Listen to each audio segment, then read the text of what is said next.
hello and welcome to everybody here, and hello and welcome to James Tsakalos from Melbourne in Australia. Hello, James. Hi, James. How are you? I'm good. So we've got a few people on the line that I can see here on the display we've got here, and we've got some people dialed in as well. So we are here to discuss influence. And I put this down as the kind of deep dynamics, because I know in the past, James, you and I have had conversations about influence that possibly in some ways go beyond where some people might be at when they think about influence and persuasion and this kind of thing. Yeah. But before we dive into this, I want to introduce you a bit for people who are not necessarily familiar with you. You are an NLPer, an NLP trainer. And a lot of the people who are into my stuff are hypnotists. They also have an NLP interest as well. They're hypnotists as well. But the interesting thing is over here in the UK, NLP is often connected very strongly with change work. There's a few people that do business practitioners and this kind of thing, but people generally think about NLP in terms of helping people make changes in their lives. But that's not really a frame at which you come at it from. Is that a fair enough thing to say? Well, it depends. If you consider change work very broadly as helping people change their minds about something or other, then even influence and persuasion comes under the heading of change work. And I tend not to teach. I don't train therapists, for example. There's a lot of people in the UK that have this very strong kind of therapeutic bent. Most of the people that come to train with me are in business for themselves, usually in small business, where their business is their personal expertise. So they might be, accountants or acupuncturists or other things that start with A. People whose expertise is, that's their product, and so they are both the product and the seller of the product. They run their own show. They may have some employees. If they do, they probably won't have very many employees. But they're not counselors, they're not therapists, they're not, I do occasionally get those, but that's not by and large the people that I serve. The people that I serve are people that are in business for themselves and people who want to shape their life the way that they want to shape their life, which is, I think, the case for most people who go into business for themselves, because otherwise, why would you choose the option to have the freedom to work 90 hours a week and not get a guaranteed paycheck and, that kind of thing.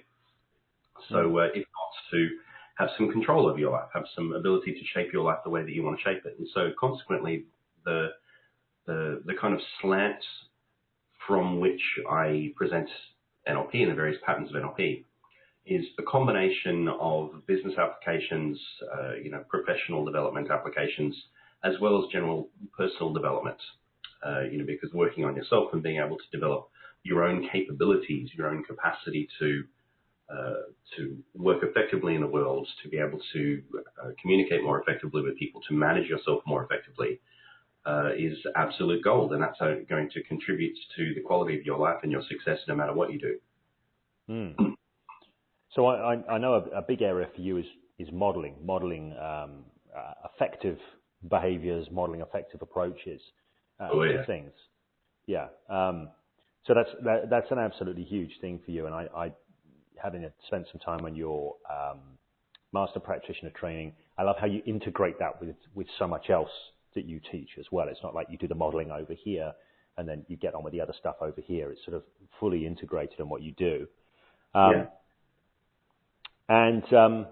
another thread that was very strong on your master practitioner training, which I've got some experience of because I sat in on a handful of the modules of that, the chunks of that. But another thing that's very strong there is influence, developing the capacity to influence, be more influential. And that may well be a strong thread in your practitioner training as well, which I understand is ridiculously in-depth compared to the standards of most people's practitioner training. So is influence, is that a big thing for you? Is that an important thing for you, looking at influencing? It is. It is a very important thing. And the reason for that, and it's up there with personal, emotional awareness and emotional control and emotional intelligence and social intelligence and these kinds of things. It's one of those things that's not, it's not about a specific technique. It's not about here's this tool to do this particular thing. It's about developing a certain quality, a certain capability in yourself as a human being that is then going to be of benefit across multiple contexts. So influence is one of those things that, and again, I just want to come back to, this is not about technique. And I want to come back to something that you mentioned earlier. You used a particular phrase earlier, which is a really common phrase. And I'd like to take a moment to talk about this particular phrase. And the phrase is persuasion and influence. And persuasion and influence is this and, right? There's one thing and another thing. These are separate things. And I like when people use that phrase because I don't think it's particularly helpful when people conflate those things, when people think of influence as persuasion. Because influence is a characteristic that people have. You know, you can be influential, you can be a person of influence, which is different from your ability to persuade people. One of these things takes effort, right? Persuading takes effort. Persuading is something that you do consciously, you do deliberately in order to get some kind of a result, in order to move someone to a particular way of thinking about things. Whereas influence is just something that when you are influential, it's just something that you exude. And so this is one of those things that I modeled very early on in the day, and I built it into the structure of my master practitioner training in particular. Because I noticed that there are certain people in the world, and you would know this for yourself as well, and anybody here, anybody who's listening to this would know this as well. There are people who are just influential. And I don't mean influential in the sense of them being like big and famous or stuff. You know, there are people that you know who are influential people. If they make a recommendation, if they say something is good, other people go, ooh, that's got to be good because Joe said so, you know. And there are others who are just not so influential. You know, I'm a fan of, there's a guy called Seth Godin, a very famous marketing writer guy. And he wrote a book many years ago called Unleashing the Mind Virus, which I just love as a title. It's hilarious. But in this book, he's, are you familiar with the book, by the way? I'm not familiar with the book, no. Okay. It's an old Seth Godin book in which he talks about some of the ideas of memetics, of the cultural transmission of ideas and how ideas catch on and this kind of thing. But he approaches it from a marketing perspective. And takes Richard Dawkins' metaphor, this biological metaphor, and extends it in his own unique way.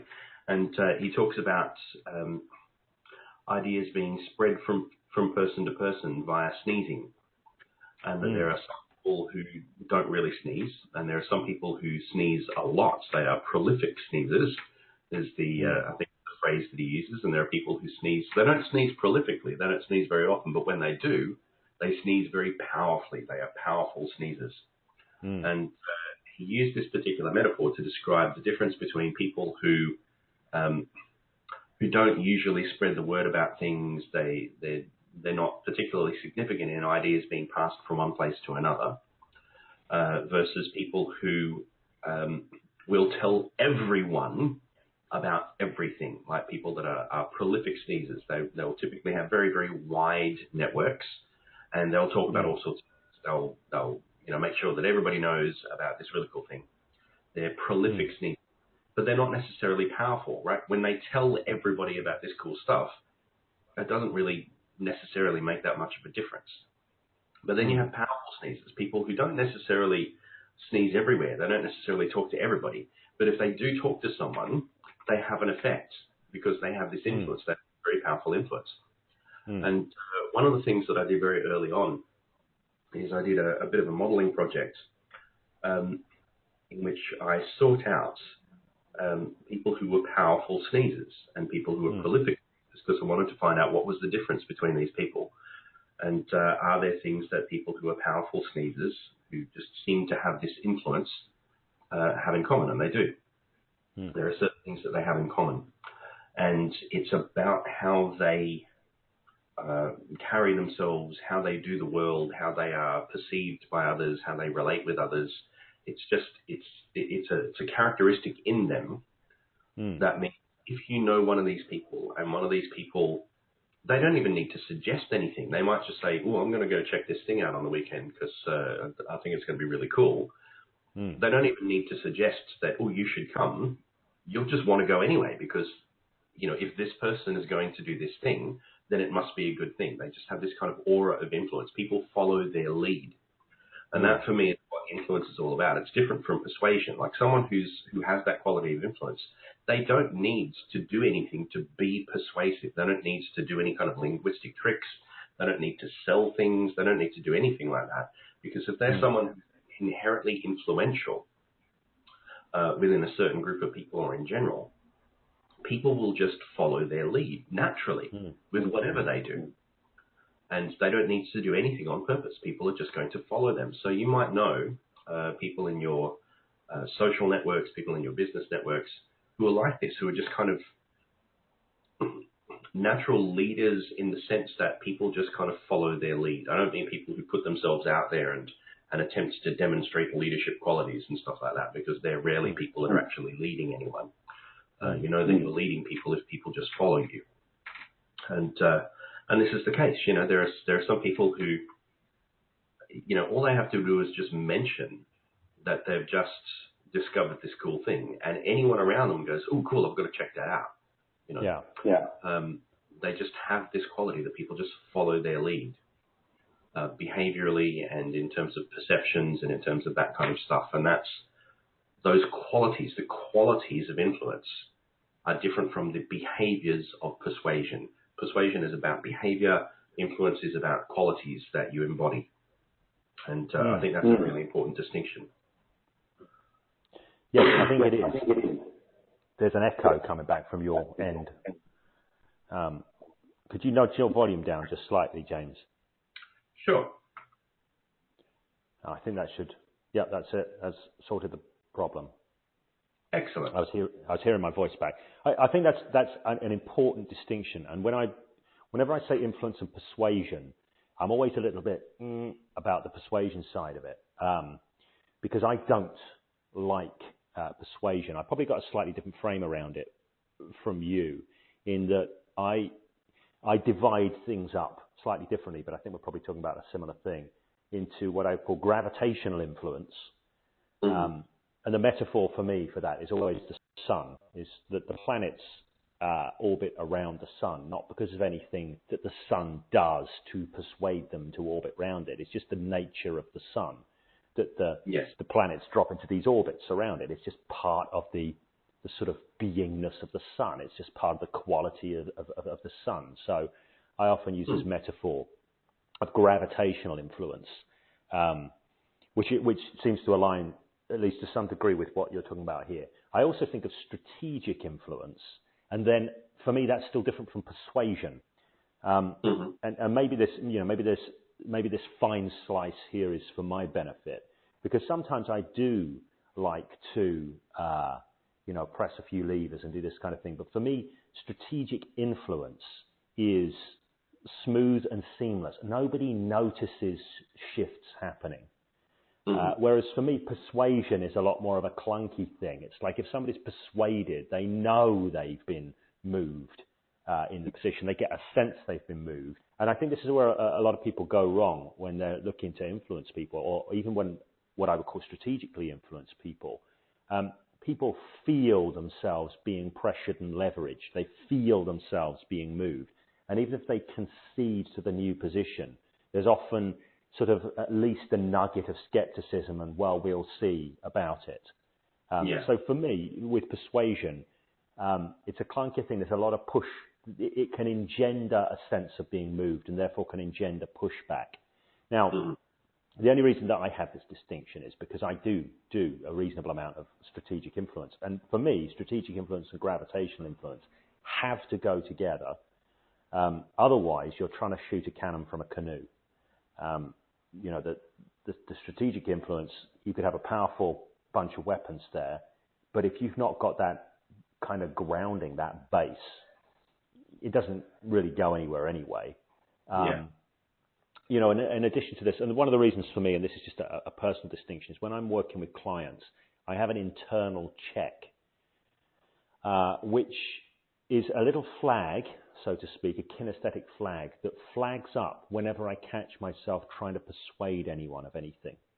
And it's important for me because I know persuasion is weak, and it's inherently weak. Even when successful, it's usually weak. So I like to, when I'm working with clients, I want to move their minds, or absolutely anybody. If I'm out there in the world and I want to, influence, I want to seed an idea in somebody's mind and have that idea start to grow.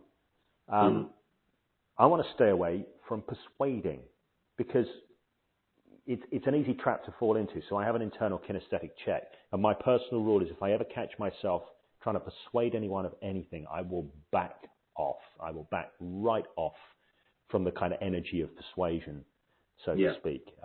So I can kind of reconnect with being more influential. And for me, I find actually by holding within myself a huge respect for people's individual sovereignty.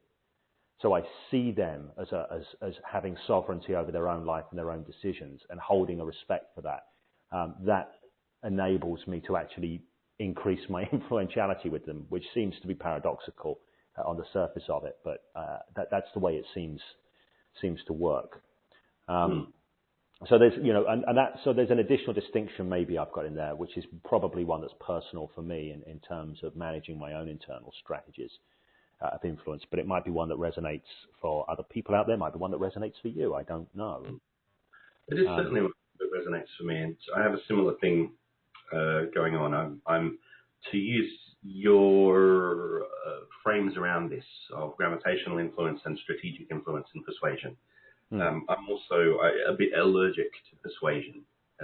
It's a blunt object, and it just, I think fundamentally it's in part because I'm a bit lazy, and it kind of takes work. If you need to force something, if you need to, not that persuasion necessarily means force, right? But if you need to work at something, if you need to put energy into persuading someone of something, then that for me is, well, this is probably just the wrong person.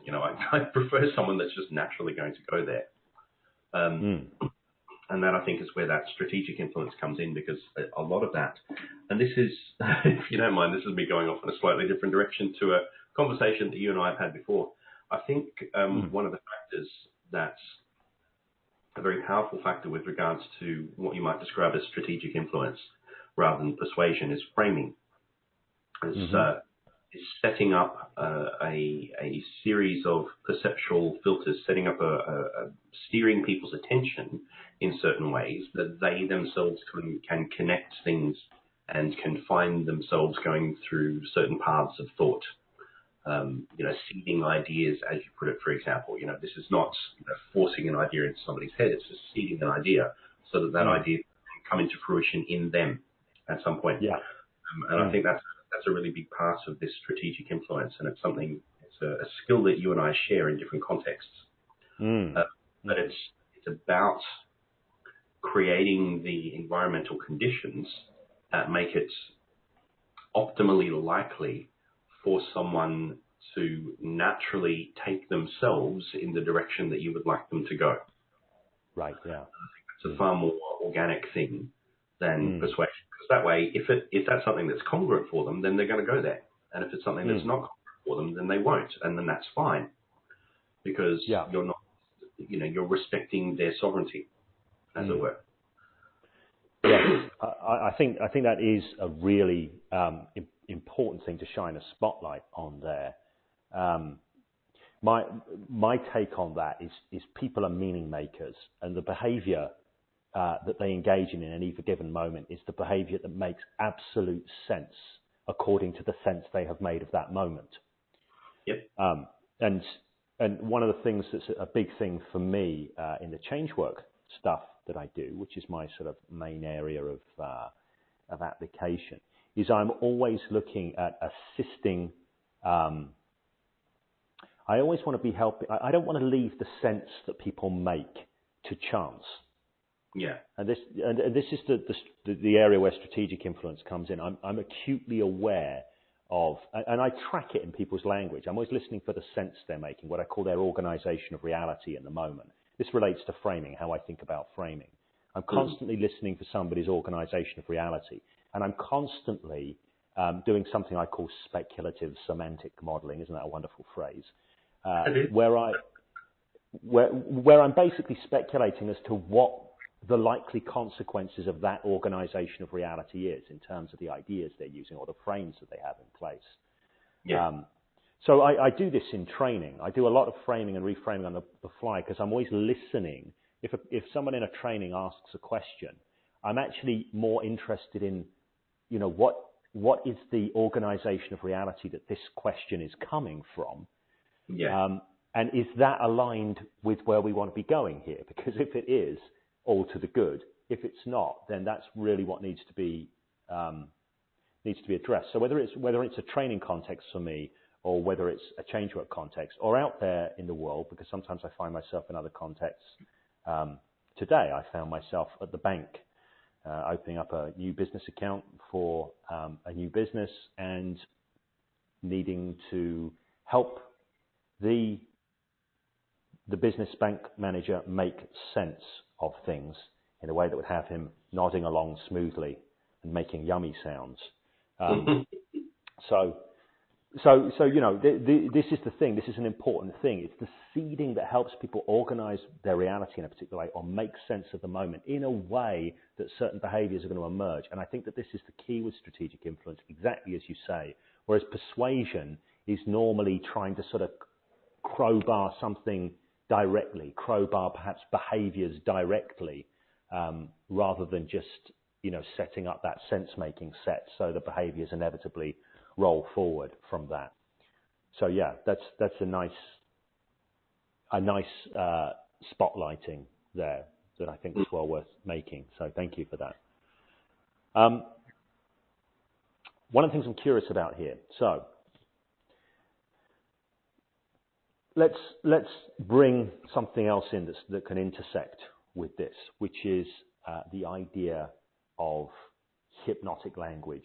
And NLP has some things to say about hypnotic language and some ideas to offer, or about the language of influence in general, because there are a few approaches linguistically to influencing. Yeah. So how does the stuff that people might be familiar with, because a lot of people are going to learn the Milton model, for example, from NLP. They're likely going to learn the meta model as well. Maybe sleight of mouth might be there in the mix for people that this often gets taught at master practitioner level.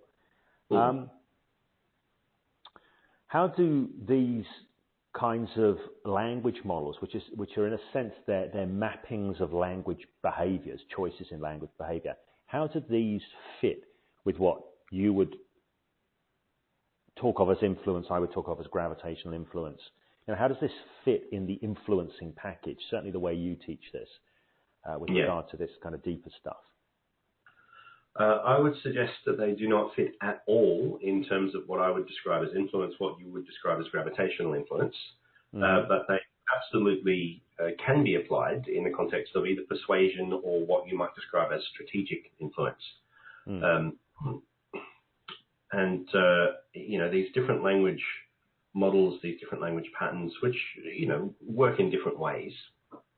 Sleight of mouth is kind of an extension of the meta model in that they're both kind of epistemological models that are there to open up the way that people are thinking, create some shifts epistemologically in that particular moment in terms of how this person is doing the world. And all of these things, hypnotic language patterns, meta model patterns, clean language even, like there's any number of different language models that can be applied as, let's say, tactical measures as part of an overall strategy. So you can apply these language skills in a very blunt object kind of way. You can try and bludgeon an idea into somebody's head using these hypnotic language patterns, or you can use hypnotic language patterns to create frames to get people to look at things differently and shift the way that they are perceiving things in that particular moment, so that they organically then make the meanings that you would like for them to make, etc.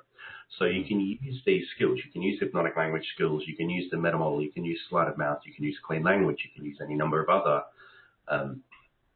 ways of communicating with precision and for effect. You can use those things either in a blunt force kind of way to try and just shove an idea into somebody's head, or you can use them in a very strategic way where you're making use of those skills to lead someone's thinking into a particular direction, into a certain kind of shape, so that they then naturally connect the dots and make the meanings that are going to be appropriate or useful for them in that context.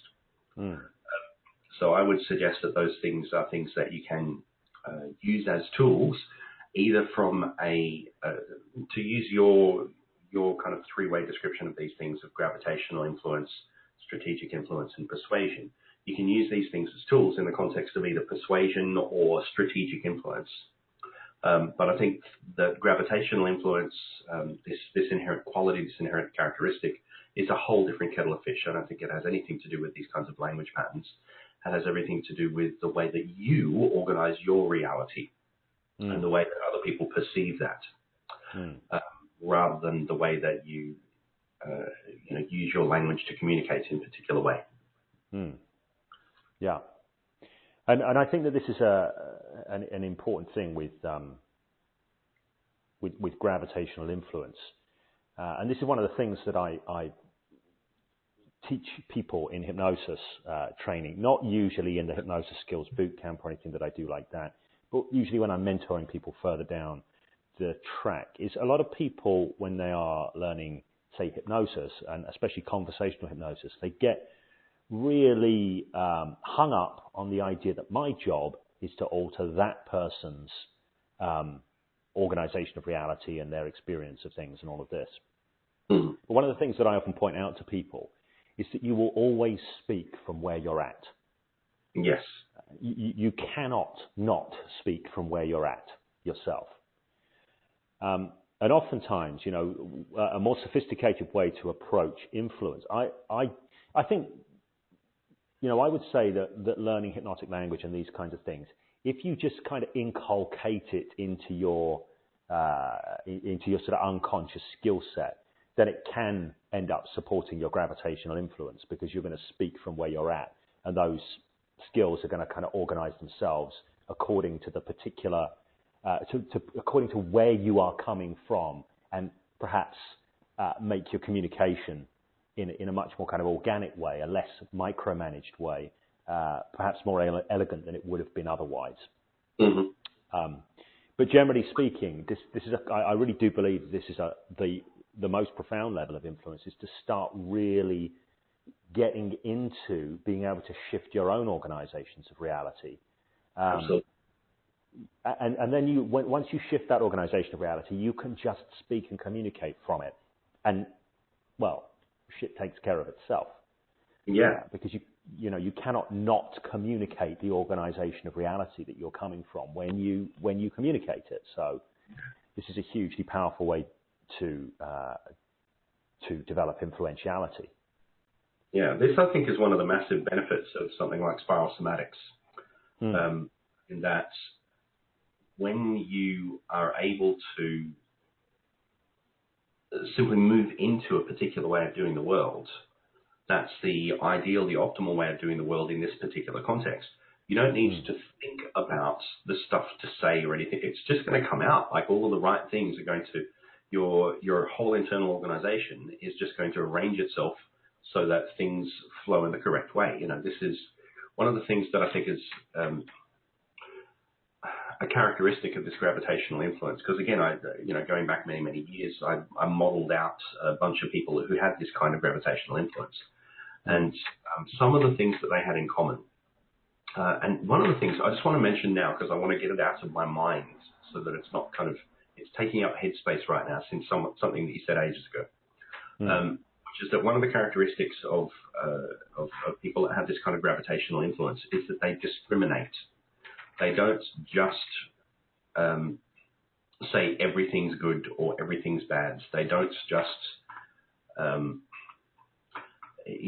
rave and hype things and stuff like that. They have a great deal of discrimination. They have lines in the sands. They have things that they'll go, no, that's not sufficient. That's not up to scratch.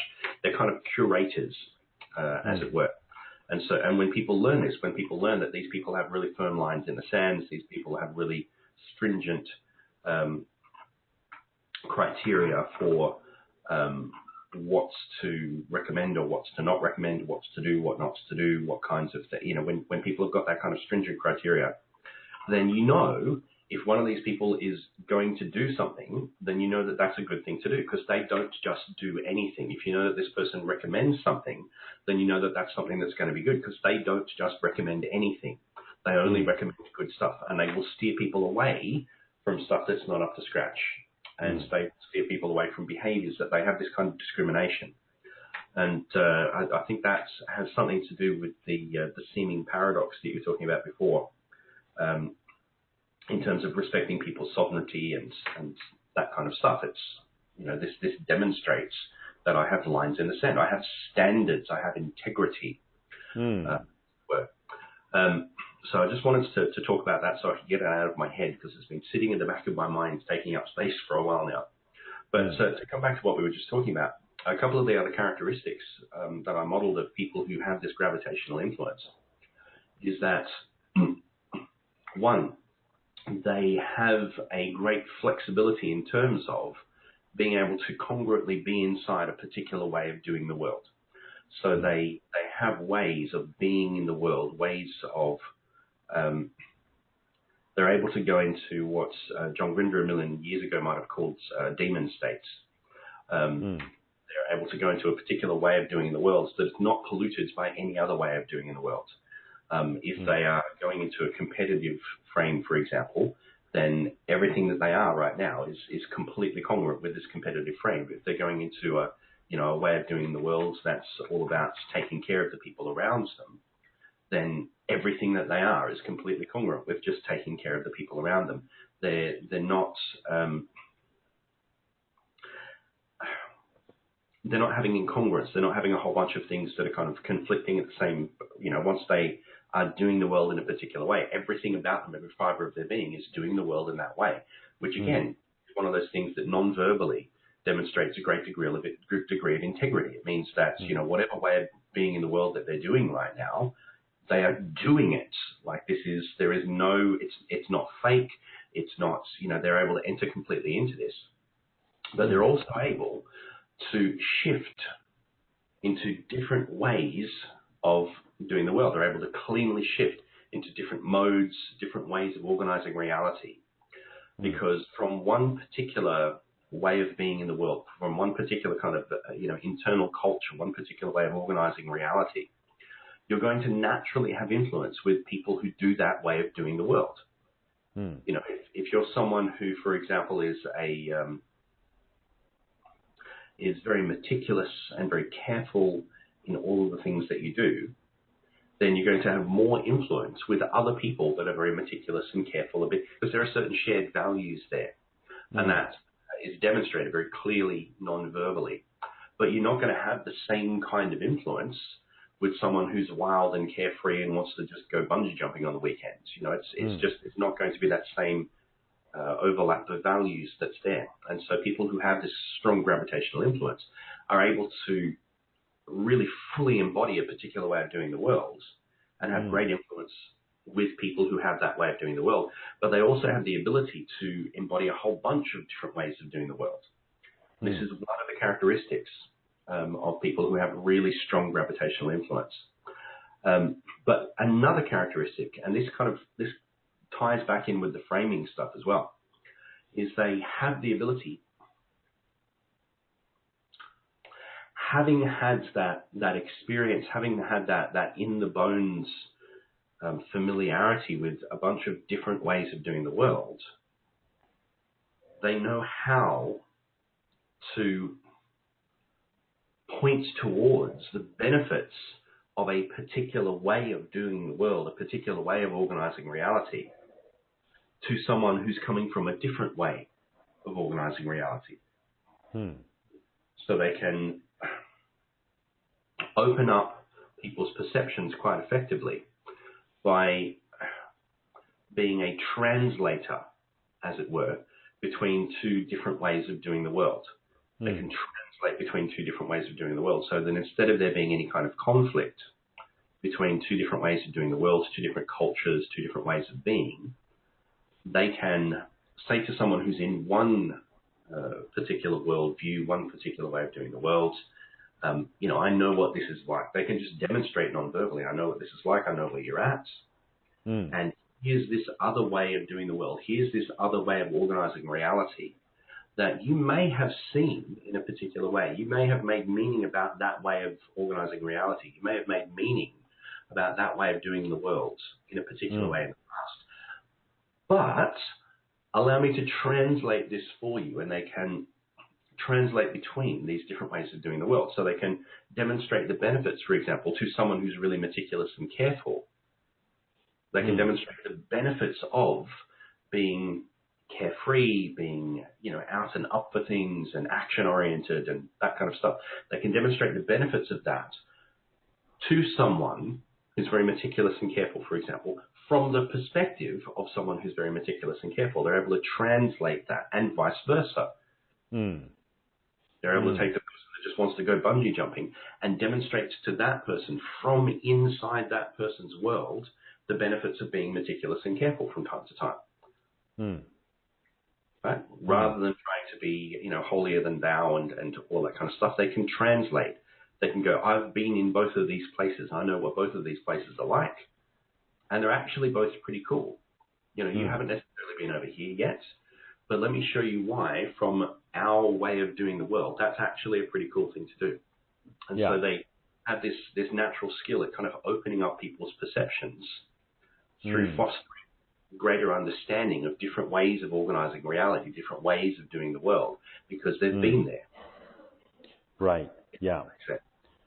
So I think this is a huge thing that you're talking about here. Now you're referencing spiral somatics. People are not so familiar with spiral somatics, so I don't want to end up sort of talking beyond where people are at. But one of the things to sort of give a quick nutshell, from at least the way I see it, spiral somatics, you've got this kind of 6 clusters of values, if you like, tendencies of organization that you tend to find in the world and hang together. These are sort of the 6 basic, and then you get combinations within these. And you're learning to be these, embody these different clusters and different combinations of these clusters. When you think about, how many combinations of 6 different units you can get, it starts to become a very, very rich set. And in doing this, you're developing a lot of flexibility and communication. And flexibility in beingness, ways of being able to see the world, which means you can communicate very powerfully from them. And the reason I want to give that quick capsule sort of review is because I had an experience. I didn't personally have an experience. Well, I kind of did.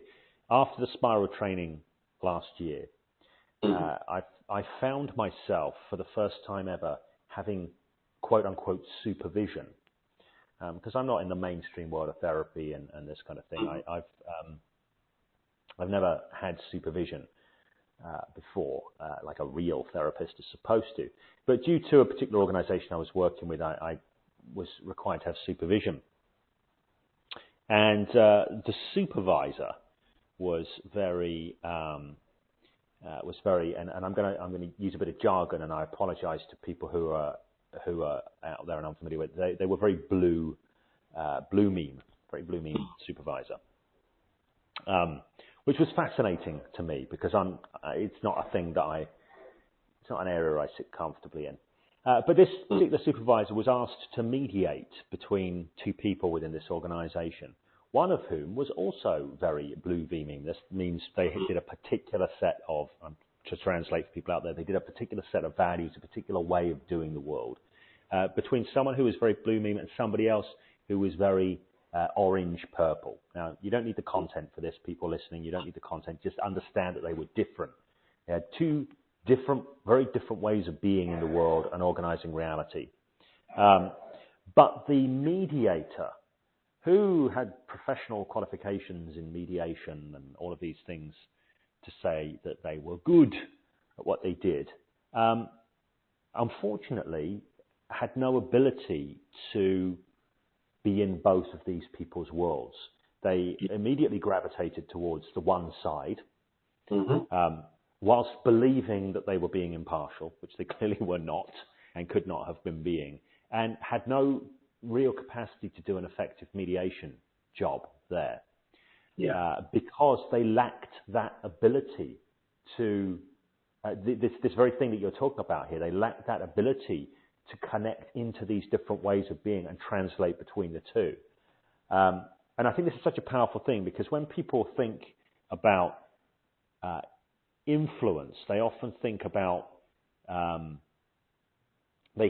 dynamic of me trying to get you to do something, think something, whatever, move your mind, rather than the dynamic of being able to facilitate communication between others, facilitate effective communication between others. And I think this is a huge part of the value in the spiral somatics material that you've developed and that you teach very, very deeply.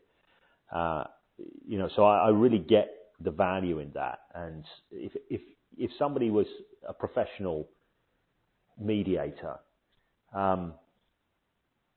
this is like, to me, it's probably a rare skill, but it seems like it should be a fundamental skill to be able to do that job well, to be able to literally move into different people's realities and do that seamless translation between the two, get a very deep, profound level of rapport with both sides, and then be able to facilitate, find the way of building that bridge of rapport between the two. So it's a huge thing in that respect.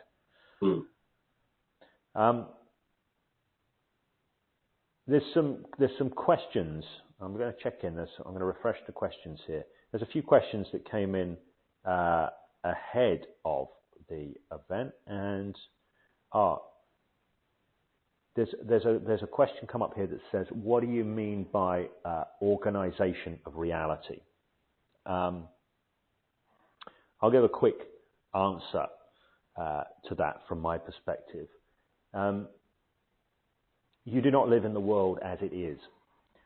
You live in the world as your mind is making it up to be. So you've got information coming in through your senses, but that gets organized into your experience. And it gets organized into your experience through the embodied ideas and concepts that you hold about how things work. So I was working with a client earlier today, and there's a phrase they uttered, which was, why do people treat me like this? Now, that's a way of describing, there's a set of ideas brought to bear upon something that's happening in the world. And something that's happening in the world is some other people's behavior. But the question wasn't, why do people behave like this? The question was, why do they treat me like this? So those are two very different organizations of reality. Now, to him, it would have seemed really true that people were treating him in a certain way. So it was a personalizing of the behavior going on in the way he was organizing reality. It's like the difference between people that say, hey, shit happens, and people say, shit happens to me. Those are very different organizations of reality. And I'm just giving some examples to sort of concretize this. But the fact of the matter is any given moment you make sense of. And you don't make sense of it according to how it is. You make sense of it according to the ideas you bring to bear upon it, unconsciously outside of consciousness. And we don't come up with fresh sets of ideas for every new set of circumstances. We walk around with a repertoire of concepts that we use constantly over and over to make sense of the world. So that's what I mean by organization of reality. And this is incidentally for those who are interested in hypnosis. So far as I'm concerned, this is why hypnosis works. This is why we can use language language and communication to shift other people's perception and experiences because they're not experiencing the world as it is. So once we shift the building blocks of what they're making up a moment from, in terms of concepts and these kind of things, it literally shifts and changes their experience of things. So that's what I mean by organisation of reality. It's a term I use a lot, and I don't know if it's a term that you ever use at all, James. Maybe it is, maybe it isn't. But have you got anything to add into that quick bit there?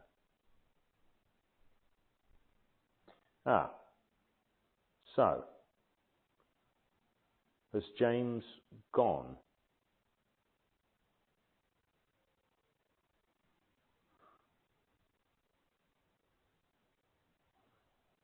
Okay, so there's a strange thing. Oh, hello, James. Hello. Are we Hello. good? Yeah, we're good. For some reason, it had auto-muted you. I did, right? Okay. Well, I think I'm good now. So Okay. while I don't use that particular phrase, organisation of reality. Yeah. It nonetheless is, this is fundamental to pretty much everything that I teach. All of the basic NLP stuff, spiral somatics, everything. People do the world in certain ways, and they do the world in ways that most of the time they don't even recognize. So things like the difference between why is this happening and why is this happening to me is one example of that. And there's lots of other, by the way, for people listening to this, there's lots of things that are embedded into this. Why do people treat me this way, or why do people keep treating me this way? Another part of that is that I am at effect, right? Things are happening to me. It's not me doing anything. It's got nothing to do with me. It's got nothing to do with my behaviors. There's other stuff that's just happening to me. I'm a victim, There's a whole bunch of things that are built into this. When you learn to pay attention to language and listen to the things that, the presuppositions, the things that are just taken for granted inside the way that someone describes things, you get to find out all sorts of things about the way that they're doing the world. So even stuff like metaphor, for example, people have metaphors that they use, in many cases completely unconsciously, to describe their experience in certain contexts. If somebody's talking about struggling with something, rather than just I'm experiencing something, I'm struggling with something, there's stuff in there that involves I'm putting a bunch of effort into this, I'm putting a bunch of resistance into this.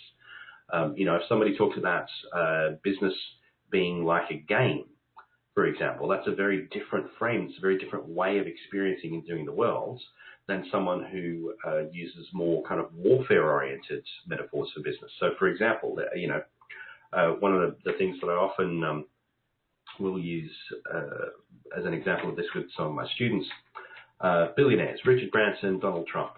Richard Branson's metaphors for business are all oriented around the theme of a game of creativity, a game in which you get to make cool stuff. Donald Trump's metaphors for business are all oriented around the idea of personal combat to the death. You've got to take out your opponent before they take you out. It's very combative, and these are very different ways of thinking about the nature of business. And, when someone is thinking about something in a certain way, everything that they experience is going to be filtered through those ways of perceiving.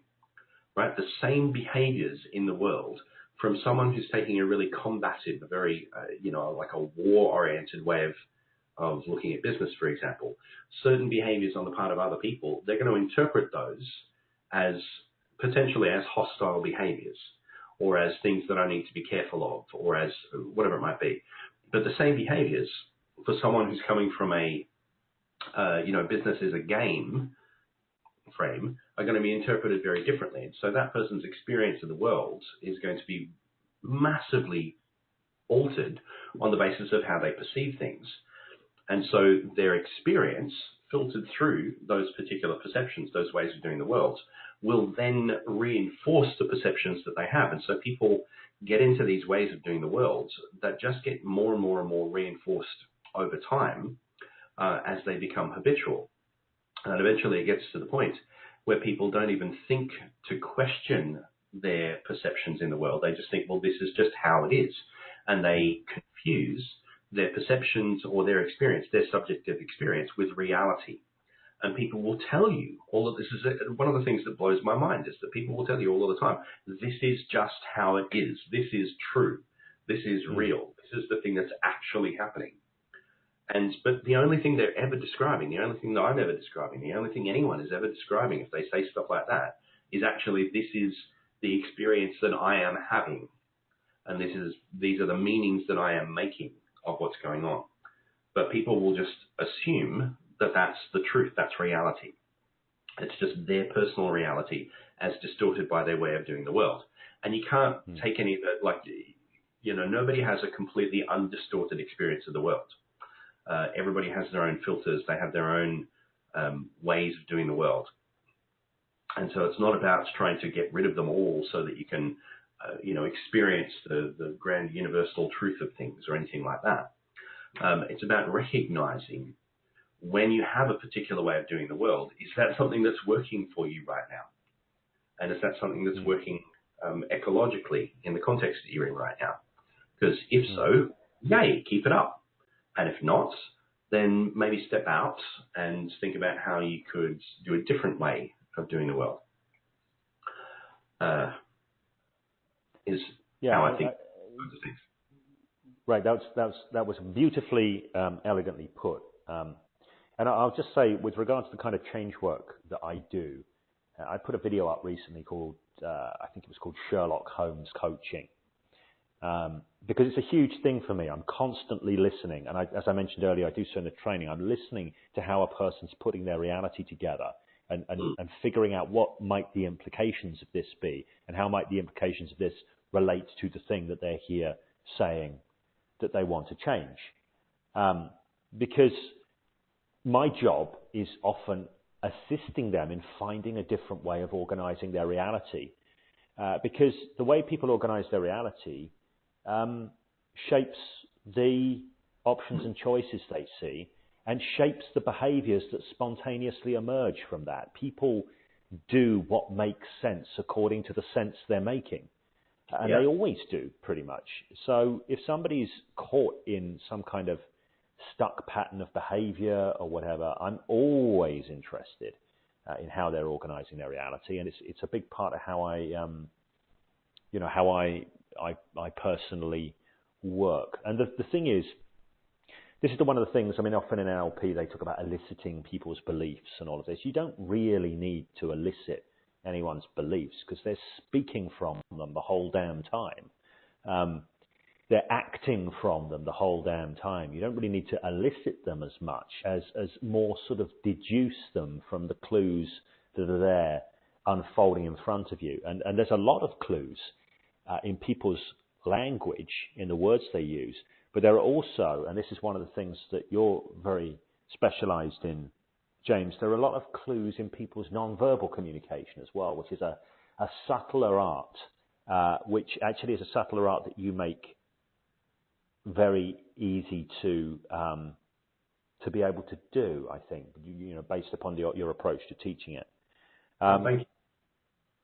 Well, you know, I really think you do, because you could say, well, let's learn a checklist of subtle non-verbal clues that are likely to be tipping off certain ways of being in the world and organizing things. And somebody could sit there in some intellectual space trying to check them off, but they're all caught up in their head and they're not being present in the moment, and they're not really being with the person that they are trying to quote unquote read. But the way you teach it, you teach people to embody this stuff, so as, you know, they start to experience it within themselves, rather than have to look at it and run it off in some kind of intellectual way, which makes for it, you know, a very easy, elegant way of utilizing this in life without any conscious effort whatsoever, which I think is a huge part of the brilliance of spiral somatics. Well, thank you. It's the only thing that really makes sense to me. You know, one of the things that I think is a bit of a shame, not just in NLP, but in a range of different fields, is that a lot of people have got this kind of way of thinking about their experience where it's like they're blind to the existence of their body and other people's bodies as an inherent part of everything. You are completely embodied. You know, the way that you're hearing this right now, the way that you're making sense of this right now, has in part to do with the way that you're holding yourself, the way that you're breathing, the way that you're, you know, what you've got in your system, you know, whether you're hungry, whether you've eaten, what kind of stuff you've eaten, what sorts of, have you just had a bunch of coffees, have you, you know, there's any number of different things. Your body is this is what we are. We're embodied in this system, and everything that happens in someone's internal experience is expressed in the body, and everything that happens in the body has an effect on your internal experience. This is just the way that it is. And so, you know, attempting to, you know, and I think this is probably a function of the education system where, you know, little kids get told to sit still and pay attention as if those two things go together, you know. And, you know, we throughout the educational system, as you get kind of further and further and further along in years and into academia and stuff like that, it becomes more and more disembodied. It becomes more and more abstract and conceptual and all that kind of stuff, and away from your embodied experience. And I think that's a shame, because it's taking you away from reality so profoundly, and so you just don't notice stuff that is extraordinarily obvious if you actually pay attention to what's happening in your body, to what's happening in other people's bodies, etc. And it's a full body sport. You know, knowledge is rumor until it lives in the muscle. You know, unless you've got something in your body, you haven't really got it yet. And this comes back to, you were talking about the mediator before, and this comes back to something that, you know, is in a number of fields, not just NLP, not just mediation, but a number of fields having to do with emotional intelligence and social intelligence and stuff like that. One of those things that people recognize is valuable, people recognize is really important, is the ability to take the perspective of another person and the ability to have empathy for the experience of another person. And while people know intellectually that those things are important, and while people attempt to do those things, if you're not doing that in an embodied way, then you're not really doing it, you know. And this is what a lot of people do. You know, in NLP, there's this phrase, meet people at their model of the world. And what it usually means, you know, for a lot of people is kind of meet people at the edge of their model of the world. So you can see it. You know, it's like you can kind of look across the road and you can see their place across the other side of the street. And from your side of the street, you can see their house. And you can go, this is a very nice house. You know, you can respect their model of the world. You can respect that house. You can but you're not there, right? You're kind of seeing it from the outside. And, you know, the mediator that you're describing, who was doing a certain model of the world and a certain way of doing things, and they had that in common with one of the two people they were mediating between, is able to experience in their body what it's like to do that way of doing the world. But if they're only cerebrally, if they're only intellectually attempting to see things from the perspective of the other party, the party who does the world very differently, and they don't actually have that in their body, they don't actually have that in lived experience, then it's just going to be an intellectual exercise. And it's because they don't have that in lived experience, the best they can do is go, this is what I reckon this person is probably experiencing. This is what I reckon this person's perspective probably looks like, on the basis of what I think it probably looks like. Like, it's just me making shit up, basically. And it's me, and that's, you know, whenever we're taking the perspective of somebody else, that's always what we're doing. We're all just making shit up. But if you have an embodied experience of doing the world a certain way, at least you can make shit up that's informed from your experience of what it's like to be doing the world that way. If you've never had the experience of doing the world a particular way, you're going to make shit up about that way of doing the world that's going to be completely disconnected from anything to do with it. It's going to be a caricature. You know, this is where you get these wild generalizations that people make about certain kinds of people that they don't know. You know, they've never lived in that particular world, and so they have all sorts of weird stuff. You know, I was reading recently. I've been reading some stories about moles. I've been reading the first book in the Duncton Chronicles, which is a story about moles and different colonies of moles that live in different parts of of the place. And there are some moles that live in a pasture, and there are some moles that live in this wood. And the moles that live in the pasture, they know, because people have told stories for ages, that the moles that live in the wood are dark and devious and cast spells and things like that. None of them have ever been there. Right? The moles that live in the wood are just normal moles like any other moles. But the moles from the pastures think that the moles in the wood are, because they've never been there. And so they've only got their own imaginations that are informed by the imaginations of other people that have never been there, right? But if the moment one of them goes there, they go, oh, right, they're not actually like that at all. It's totally different, right? Until you've been somewhere, you don't really know what it's like to be there. And, the way that this translates into human experience, until you've really got something embodied inside you, until you've had the experience of being in a particular way of doing the world, not just thinking about it intellectually, not just considering, here's a checklist of things, here's a list of beliefs that's common to this particular way of doing the world, here's some key phrases and stuff like that. None of that intellectual stuff. Once you've had the experience of fully being in and living a particular way of doing the world, then you can go, oh, right, this is actually what this is like. And then your ability to take the perspective of someone who does that way of doing the world and to have empathy for someone who does that way of doing the world is massively enhanced.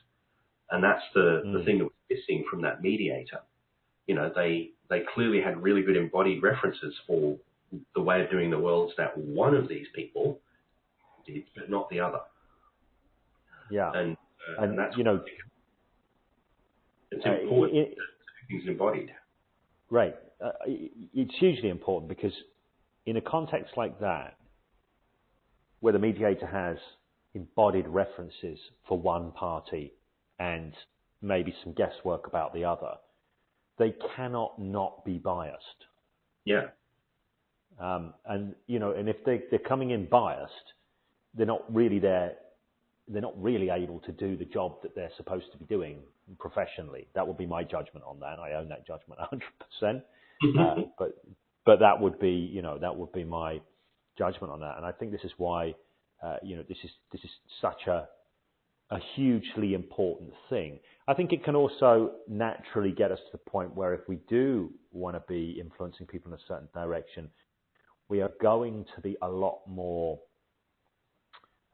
sensitive and respectful about how we do it. I don't mean that in a cautious way. I just mean that in an informed way, which is going to make our influencing smoother, more elegant, but more respectful as well, which I think is an important thing. I'm going to toggle back to the Q&A page. So one of the questions here is, Dear James and James, could you please explain how spiral somatics works in terms of improving anybody's influential potential in a nutshell, maybe using some practical examples. Best greetings from Vienna. Oliver. Hey Oliver, how you doing? Well, I think we've kind of been doing that. Yeah, I was just exactly the same thing. Yeah, or at least I hope we've kind of been doing that. But yes, I mean, if I was going to put it in a nutshell, I would say this. I'm sat here right now and I'm thinking about a conversation that I had with a guy who was or still is, in fact, a property, a sort of off-market property agent. And he had some side interests and things, and I wanted to build a bit of rapport, a bit of connection, wanted to build a relationship with the guy, and this was something that occurred reasonably soon after your last visit here last summer, and I found it very, very easy to drop into a way of being where the things I spoke about naturally excited him. And it wasn't because of the content of what I spoke about. It was because of how I spoke about it, where I spoke about it from. And he was, I remember, there was a part of me that was able to be in a sort of meta position watching this. And I remember watching the guy lighting up like a Christmas tree because everything I was saying was, to use a particular metaphor, just naturally resonant for him. And that was something that I couldn't have done strategically in any given way. Even when I was talking before about speculative semantic modeling, and I talk about Sherlock Holmes coaching and this sort of thing, that can make that sound like a very cerebral thing. Yes. But a lot of that speculative work, I call it speculative because I'm not a fan of claiming to know the truths about anything. I don't know the truth about anything. But for me, one of the things that I have found that Spira has really helped me develop is an ability to sort of like use these sort of hacks, these fully embodied hacks for rapidly dropping into ways of being that I can then sort of almost tune into my own kinesthetics and get a sense of the implications of that, just because they're screaming out of me, if you see what I mean. Of that, it's a difficult thing to say because most of this stuff is beyond words. You know, when it's happening, it's not a thing that has a lot of, you know, explicit frames attached to it. But that's, you know, that's my best example of that.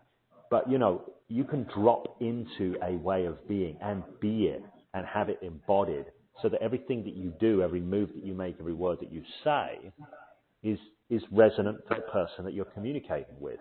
And that is no small thing. Yeah. And I think a useful thing was something that might be useful to offer here, because we don't know who's listening to this right now, or I don't know who's listening to this right now. You might have a list in front of you. I do, but that doesn't mean I know who these people are. Okay. And so there's any number of, you might be listening to this right now, going, all right, I still don't really get what this spiral somatic stuff is about or how it works, or if, and if that's the case, then us just talking about this stuff is not necessarily going to be, there are certain things that we are assuming, that we're kind of presupposing. And so here's something that's worth considering. The body and mind are just part of the same system. Everything that you experience internally is going to be reflected in your body in some way. Everything that you do in your body is going to be reflected internally in some way.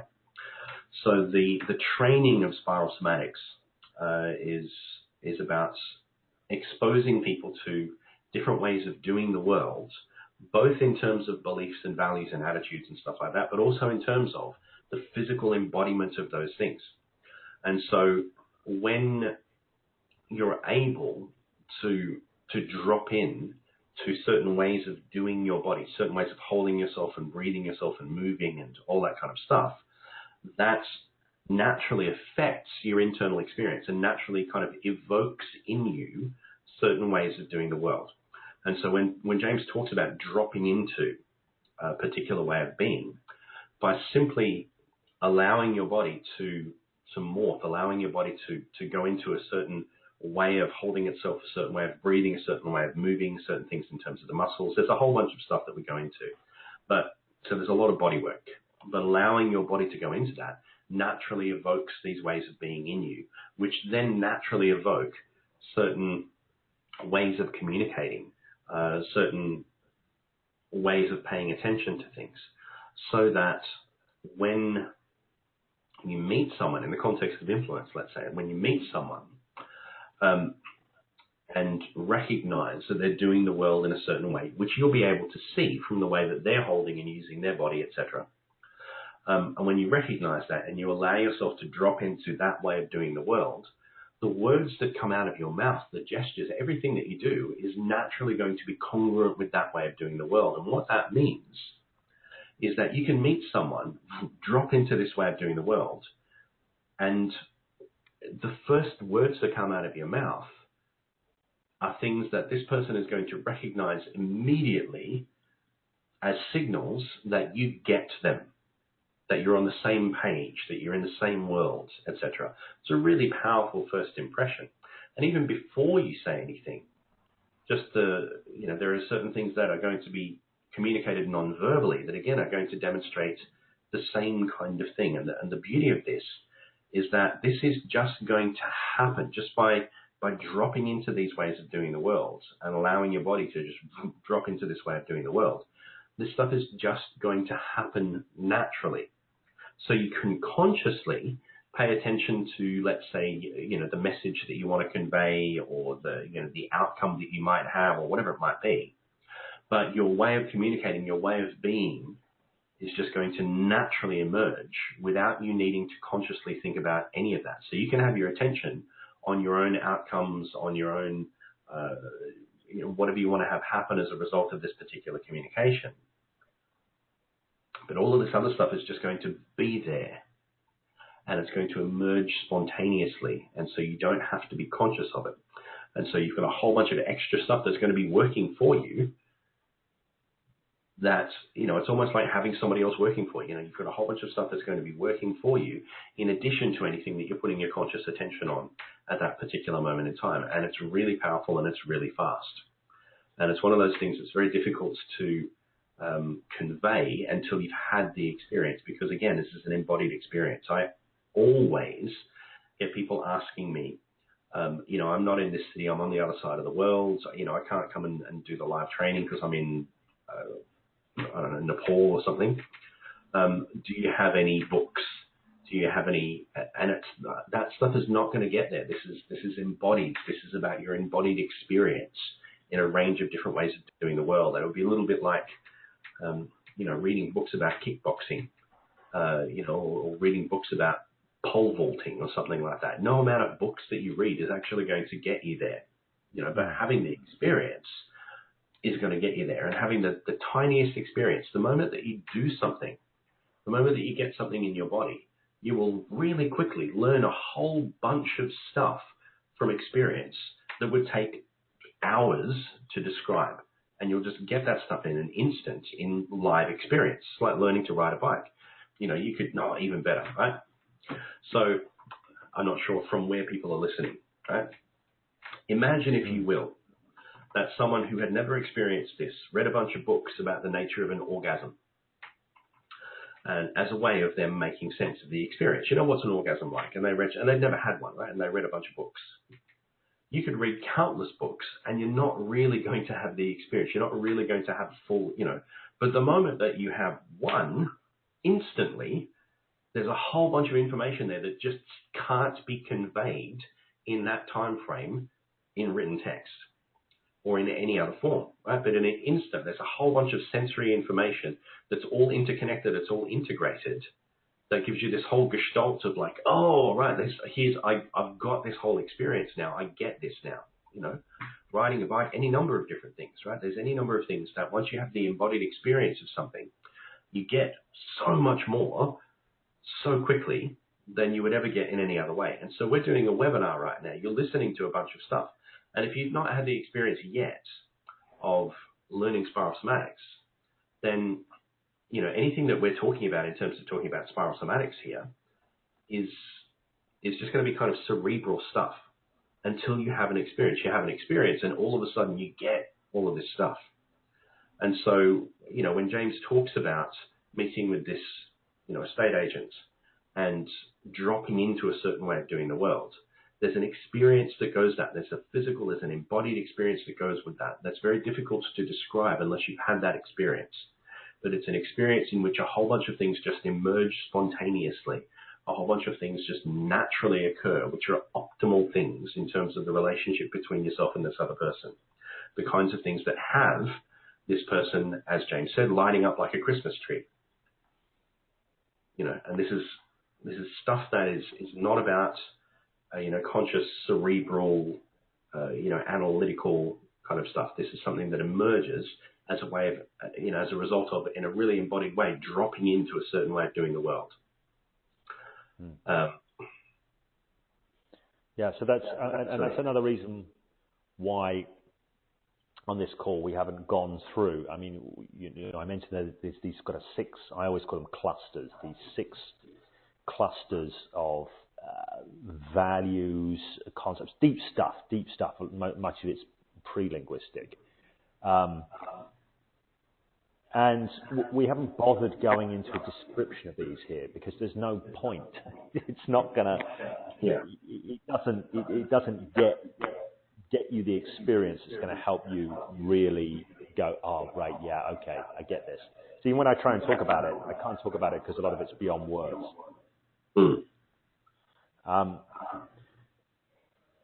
I think I'm getting a bit of echo from you again, James. Could you nudge your volume down one notch? Sure, have done so. Okay, yeah. Oh, maybe 2 notches. Okay. Let's see how that goes. How's that? Yeah, there's a degree of echo. I'll have to push on anyway. That actually sets us up for another question here, which is, it's a simple question, it's a short question. Can you expand more about the middle R&R period between the training days? What's required? What's expected? What's optional? I'll give my very quick take on that, which is nothing is required other than you go out into the world and you pay attention. And you won't be able to help but do this anyway. With what you've explored in the first chunk, you will be seeing the world in a radically different way. And one of the great things about being here in Edinburgh, and we're in the old town, you can scoot across to the new town because we're just over the other side of the bridge as well. You get to walk around the city and you will see people everywhere, and you will be seeing stuff just in a completely different way. You will have had a huge mind shift, and there will be whole categories of information that your consciousness has access to that would not have been there before. And it's a lot of fun. Aside from the practical side of it, it's a lot of fun being able to spot this stuff. You know, it really does, in a sense, it really does kind of feel like being a Sherlock Holmes. But instead of going and evaluating crime scenes or something, we're seeing people in this way in which we've just got this whole rich set of information that's available to us in consciousness that wasn't there before. So it's a huge opportunity, but really the only obligation in that time is to enjoy yourself and have fun exploring with what you've learned in any way that works for you. Any thoughts to add, James? I couldn't put it much better myself. Just be a tourist and do some people watching. Engage with people, talk to people, get out. And I mean, you don't have to talk to people even, right? But just get out into the world, see people, right? So, in other words, and again, it's not like there's a law about this, and it's not like you're going to get in trouble or anything like that if you don't do it, but it's going to be absolutely well worth your while to spend those few days getting out into the world where there are people and just watching and listening and noticing what you notice as you do other things, as you go and get some lunch, as you go and look around Edinburgh, as you go and watch a movie, as you go and do whatever it is that you choose to do in those 3 days. Just make sure that you spend some time being in the world, seeing people, if you like talking to people, but just doing some people watching and being a tourist. It's one of those things that will serve you very, very well. I recommend it very highly. So there's no structure to it. It's not like, in those 3 days, we're going to be leading a tour or there's going to be structured events or anything. It's 3 days for you to do whatever you want to do. If you like, you can just go and lock yourself in your hotel room and watch Netflix for 3 days, which also would be valuable, frankly, but not as valuable as being out there in the world and experiencing the world. And if you're going to come to Edinburgh anyway, then you might as well go out and explore it. So it's entirely up to you how you go about doing that. Just be a tourist, do some people watching, and enjoy yourself. And you'll learn and you'll see a whole bunch of stuff that you had, not that you'd never seen before, but that you'd never noticed before. Is my guarantee to you. And one other little extra bit I'll add to that is last year, it was a really great vibe. So everyone connected wonderfully, and during the 3 days, a lot of people got together and went out and explored Edinburgh together. And some people are more kind of lone rangers, so they like to go out on their own. But there's going to be a lot of options to kind of hang out with people and find things to do and this kind of thing. And I think last year there were a few, because there were people with particular interests, there were people that got together to sort of do a little bit of exploration in groups in a more formal, organised way. But that was all very much self-organising and just emerged from the dynamic of the group. So I'd imagine that kind of thing is likely as not going to occur again, people being people and all. So I'm going to shift on to some of the other questions here. So there's 3 questions here in this little package. One of them is, how important is embodiment? Which I think we kind of covered, but I don't know if there's anything that you feel needs to be added in order to answer that question fully. How important is embodiment? Is there anything that you'd want to add beyond what's already been said? Yeah, it's a strange question in a certain sense, in that you cannot not be embodied. If you've got a body, then everything that you experience is embodied in one way or another.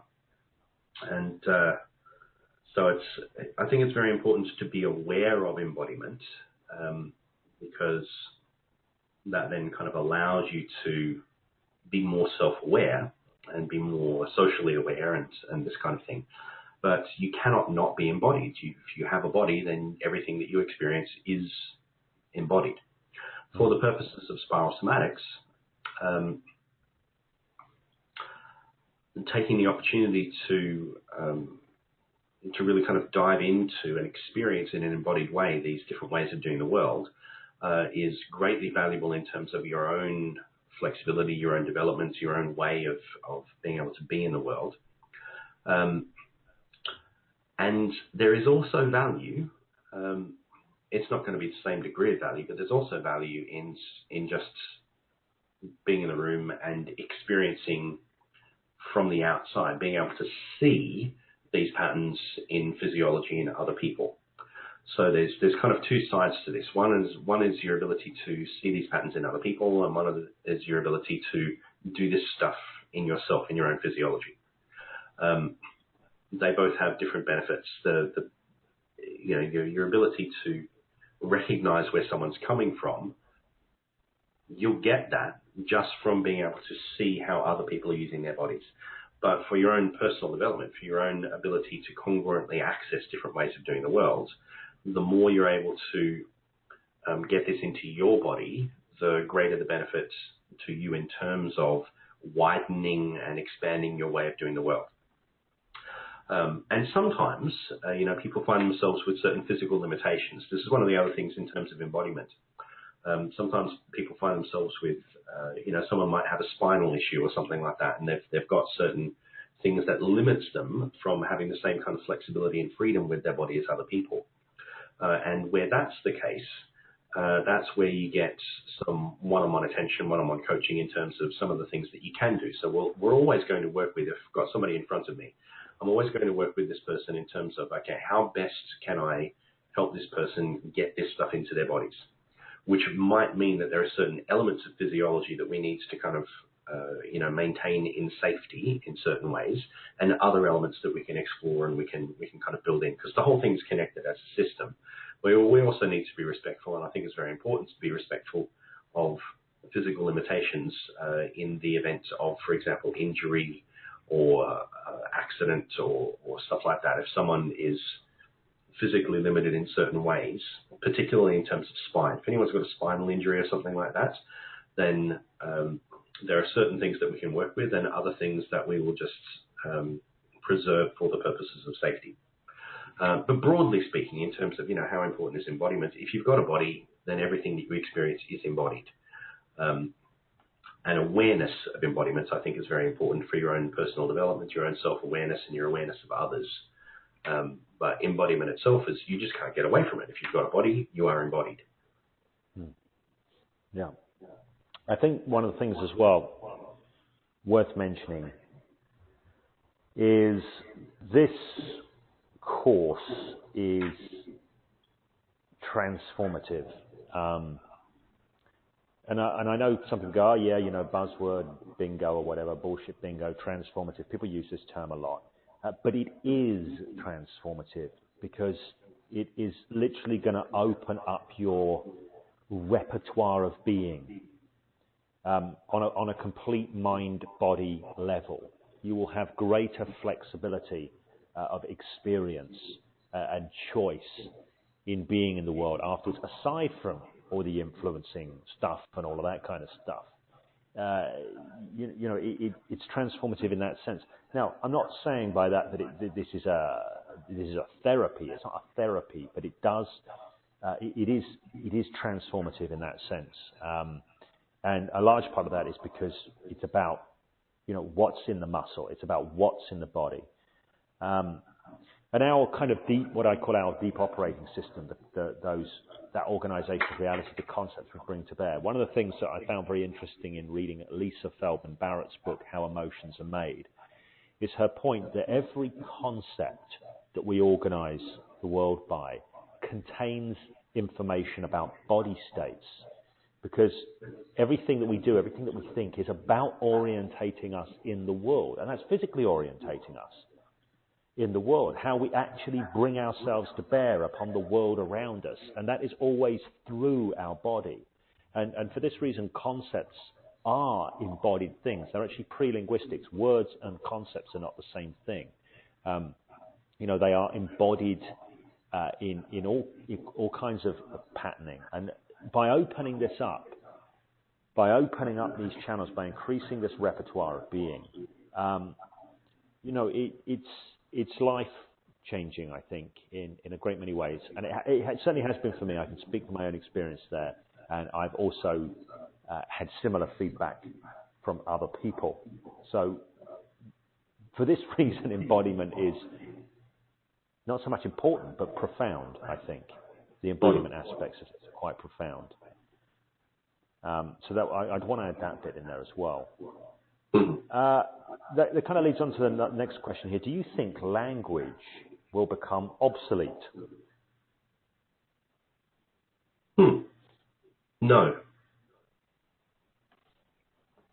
That's just my immediate response is no. I think it will change, as it always has. I've learned from many people over the years, even in the field of NLP, like 30 plus different teachers over the years, including lots of well-known famous people, creators of NLP, all of that kind of stuff, and lots of other people that you probably haven't heard of.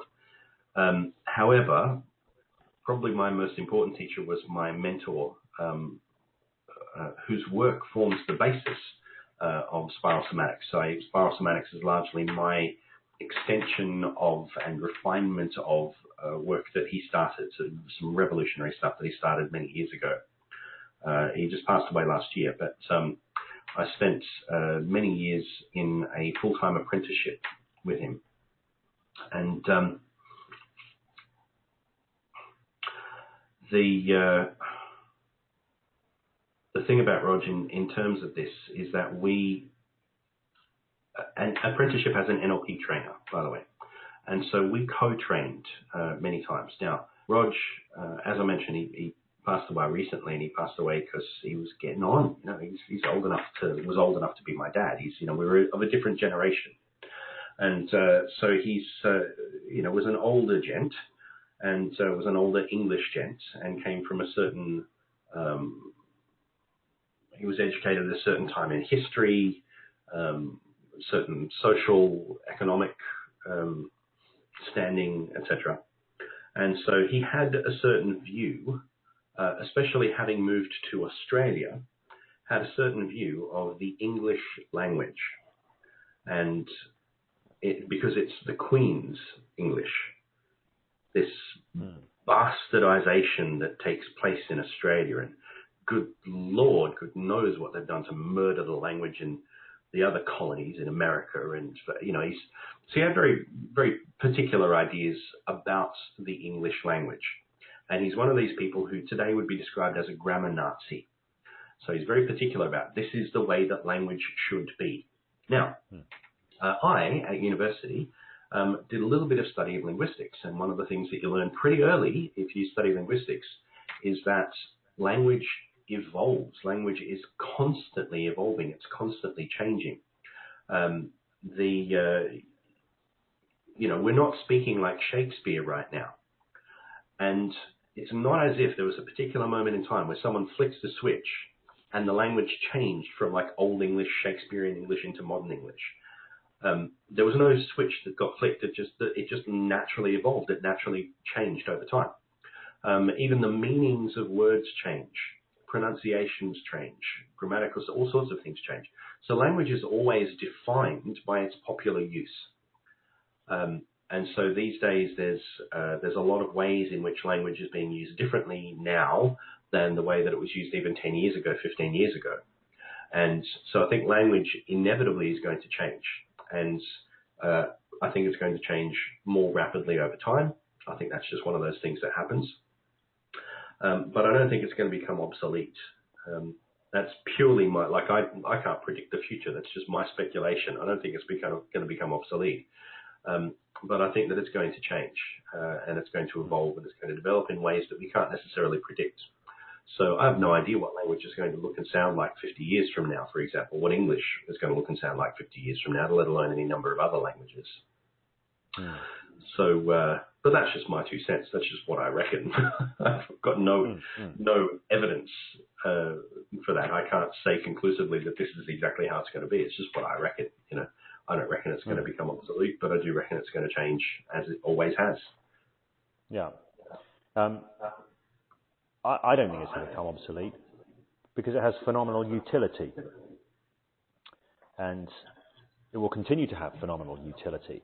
And I want to just highlight something here, which is there's no distinction here between language and embodiment.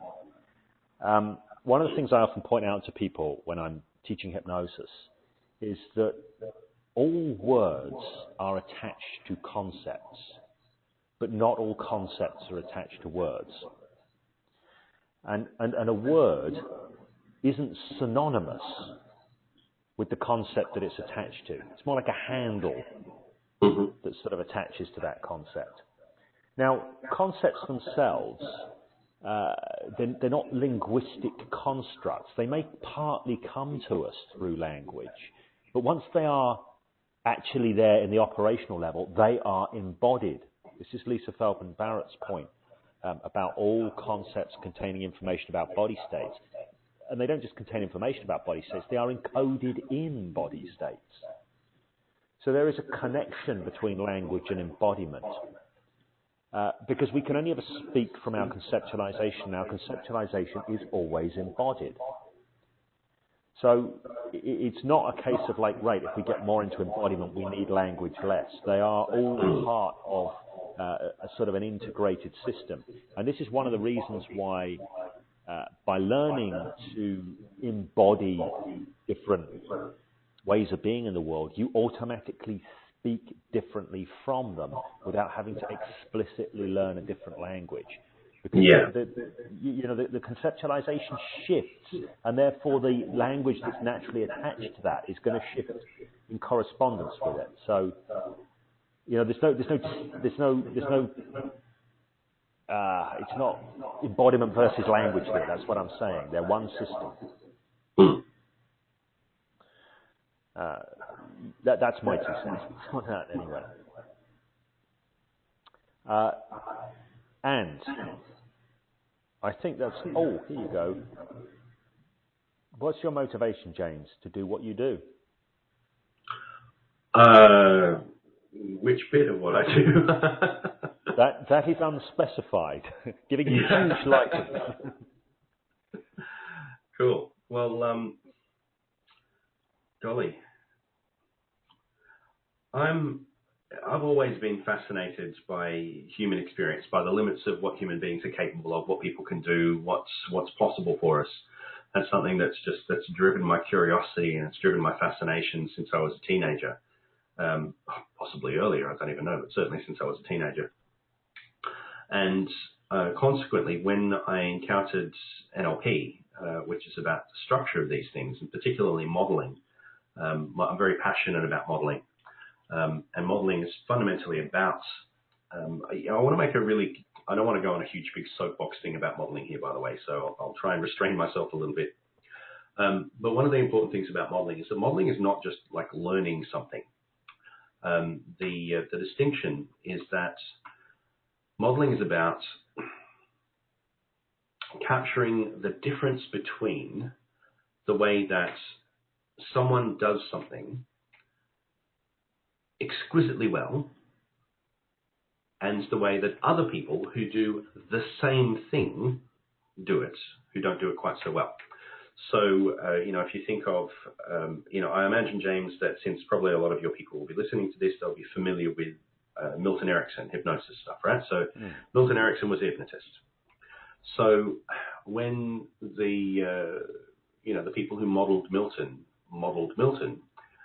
what they weren't after is how to do hypnosis. What they were after is how this guy does hypnosis different from other people. And so, what that fundamentally involves is that there's an assumption that it's not about just doing this skill. Because there's heaps of other people that do this skill, but they don't do it like this person. There's heaps of other people that did hypnosis, but didn't do it like Milton Erickson. So it's not about the basics of something. It's about the difference that makes the difference, about the patterns of unconscious organization. It's about the somatic patterns and the heuristics, the decision-making structures, the choices, the ways of being, ways of perceiving. It's about the ways that this person does their world, typically unconsciously, typically quite intuitively, typically instinctively, but outside of conscious awareness, that allows them to have whatever level of skill that happens to be, and being able to capture that and reproduce and replicate that, so that what previously was thought of a as a God-given gift or as a natural talent or something like that this person is just lucky that they've got this particular talent, you can take that and you can make it a teachable skill. And that's the thing that really got me into NLP, and it got me into modeling in particular. That's the thing that really kind of pushed my buttons. It's like, that's cool, because that way, this is about finding extraordinary things, things that human beings are capable of out there in the world, and going, cool, how does that work? How do you do that? How do you engineer that? How do you create those kinds of experiences? And that's something that I'm very passionately curious about. I cannot stop sinking my teeth into, because it's just, that's the thing that drives me, and being able to share that with people, so that they can do whatever the hell they want to do, so that whatever they, wherever their mind goes, whatever they want to be able to create, whatever they want to be able to experience, they've got some ways that they can go about doing that. They've got some ways that they can go about kind of moving out of the boxes maybe that they've been in up until this point, moving out of the habitual ways of doing the world that they've been doing up until this point, moving out of the limitations of their world, frankly, into whatever way of being, experiencing, achieving in the world that they want to be able to do. That's something I'm really passionate about. So less of a therapeutic bent and more of a exploring possibilities kind of thing. So that's something that really drives me generally as a trainer of NLP and as a trainer of modeling in particular. I'm really passionate about that. Spiral Somatics is one example of a modeling project that also caters to those same values, because just, the process of developing Spiral Somatics was very, very fulfilling, and still is very fulfilling, because I'm not done developing it. But even just teaching this stuff so that people have the ability to open up their worlds, so people have the ability to experience more and to experience difference and to grow beyond the limitations of where they've been up until now, is really quite profound. And I love that stuff. But there's another thing that drives me specifically with regards to Spiral Somatics, and that is this. This stuff is sensationally valuable. It's far too valuable to not to share, basically. And so I want to get this stuff out there in the world. I want trainers, I want people out there in the world teaching Spiral Somatics, so more and more people can kind of learn this in different places. And that's partly, it's kind of driven by three things. One of the things that's driven by is just so that more people get to learn this in more different places. It's also driven by the fact that because I'm so insatiable curious and I'm so passionate about modeling, and I'm so, I want to be able to kind of hand on the task of teaching spiral somatics to a bunch of other people, so that I'm not spending as much time just with spiral somatics myself, because there's heaps of other stuff that I do, and there's heaps of other stuff that I'm really passionate about and I'm really interested in, that I want to really kind of sink my teeth into and go further with. And so I would like to have some trainers out there teaching spiral somatics, because then I know that it's getting out there and it's still kind of out there in the world, without it having to be all just me teaching it, so that my time is freed up to do other things. And also because this is something that I am doing to honor my teacher and mentor. This originated in his work. Spiral somatics is my extension and refinements of some utterly revolutionary work that was first done by my mentor, the late Roger Diener. And I would like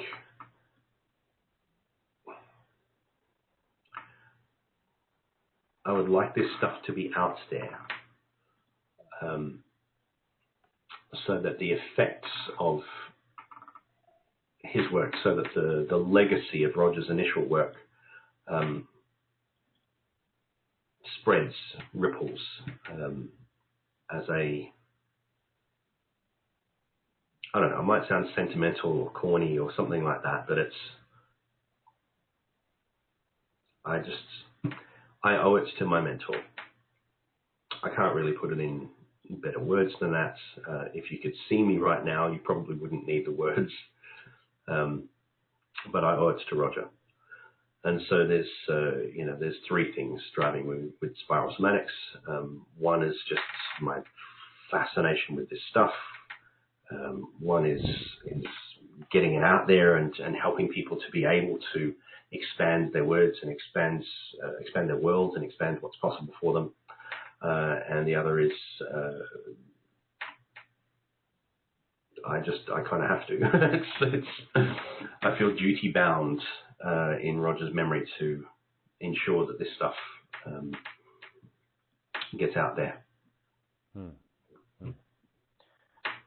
Thank you. Thank you for sharing that, James. I just refreshed the questions, and 6 more new questions popped up. Mm-hmm. So I think we've got about 15 minutes left before the actual recording runs out on this, and you may have places to go. So I'm gonna rattle through some of these questions. Well, do you know what? We could address whichever ones we have time for, and any others we can just do a recording or something. Yeah, we can do. So here's a really quick one, which should be a short list. Which NLP trainers have most influenced your work? You've mentioned Roger, obviously, Roger Diener. Yes. Is there anyone else who's been a particular influence to you you'd like to name check right now? John Grinder, for example. I know there's different perspectives, particularly with regards to the creators of NLP. There's people in different camps. So there's people that like Richard, there's people that like John. The people that like John don't necessarily like Richard, and vice versa. Nobody's perfect. I see the pros and cons with anybody that I've learned from. But there are certain things in the way that John teaches that I have great respect for. He's enormously rigorous. And I have a lot of respect for that. And his development of New Code NLP is something that I think was very important. I've had conversations with other people about this. I had a conversation with Owen Fitzpatrick about this recently when he was in Sydney. In that, one way of viewing New Code NLP, coming from a certain lens, is that New Code change format is just it's just collapse anchors, and why would you? But John Grinder's rigor and what he did in developing New Code NLP, I think, was quite profound, and a lot of that has to do with this embodiment as well. It has to do with kind of getting out of the being inside your head and being up and being in the world. And I think that's really important. So those are some big influences. There are various others. I learn from everyone, and I hope that's the case for everybody listening to this. And if it's not, I wish you had the opportunity to learn from everyone, to learn something from everyone. And this is the thing, when it comes to different trainers, there is nobody who's perfect. There's nobody who's gods. There's nobody who's who's just amazing and without flaws or anything like that. But everybody has their own little areas of specialization. Everyone has their little bits of magic. And the thing that's really motivating to me is magic. Is finding someone's magic. So it's not so much about the trainer. It's about what is this person, whoever it is, right? What's this person's magic? Because that's stuff that I want to get, right? Because that's gold, I think you, James, have got some magic in terms of the sequence of micro frames that you do to set up your interactions with people, and the way that you go about thinking about things and defining things and working with these concepts and crystallizing things. I think you have this way of translating things and framing things really, really well. I think that's a fantastic little bit of magic that you've got. Everybody's got their magic. And so apart from Roger, who was my mentor, everybody just has magic. I have learned from and I've been influenced by lots of people, but by bits of lots of people, by the little magic pieces of lots of people, from my estimation. And there's lots more that I'd like to learn from. There's people that I'd like to learn from again. Learn more. There's people that I haven't learned from yet that I'd like to learn from. I would love to have seen James Lawley and Penny Tompkins when they were teaching NLP. I think they are just marvelous facilitators. There's no way for me to stop this other than just to stop. So I'm just going to stop with that. Okay. That's great. Thank you. Here's a great question, James. James Tsakalos. Are you trying to conversationally hypnotize the audience? Quote, dropping into a certain way of doing the world, quote unquote. Open quote, a whole bunch of things just naturally occur, close quote, etc. So James, are you trying to conversationally hypnotize our audience today? Nope, I'm just having a conversation. This is one of those things that I think is really important as well. There's, if you're in this particular game, if you're in this particular profession, anything to do with NLP, hypnosis, anything like that, that oftentimes people will wonder if you're doing stuff, I frequently have the experience of people meeting me for the first time, having heard of some of the stuff that I talk about, some of the stuff that I teach, and some of the stuff that I do and whatnot, and meeting someone for the first time who's heard about that stuff, and them going, oh, are you like analyzing me right now? And if I'm meeting someone for the first time, I just want to say hi. It's, unless I have a really particular intention, I'm just being myself. If we're in a training room, that's a whole different ballgame, right? So whoever it was that asked that question, if you're in a training room with me and I'm front of room and I'm teaching, almost all of what I do is going to be done with intention. Even if it looks quite casual, it's going to be done with intention because I have intentions for the training. I have intentions in terms of where I want to go with this particular training, how I want people to be able to develop, etc. And so I've got very strong intentions, and so all of my skills are going to be coming out both formally and also informally in that particular context. But in other contexts, if I'm doing a webinar, if I'm doing an interview, if I'm just chatting with someone, if I'm just out in the world, none of that stuff is really in my mind. I'm just doing my thing. I'm just being me, basically. It's certainly no conscious intention to be doing conversational hypnosis with the, drop down into thing and all that kind of stuff. If it was in a training room, that would be a good question, and my answer would probably be yes. But this isn't a training room.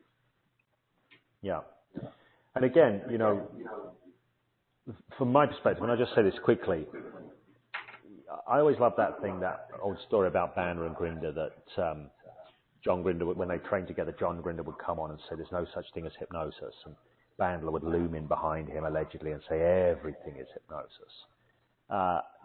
You know, so far as I'm concerned, all language is inherently hypnotic in that it's directing attention, leading cognition, and seeding ideas. So there's a sense in which nobody can not to be hypnotizing. And again, it's this thing. You're going to be here, James. You're going to be speaking from your understanding of things, and that's going to, you know, that's going to be bringing with it certain organizations of reality, certain, you know, ways of moving minds automatically that are going to be connecting people with what you want to connect them with.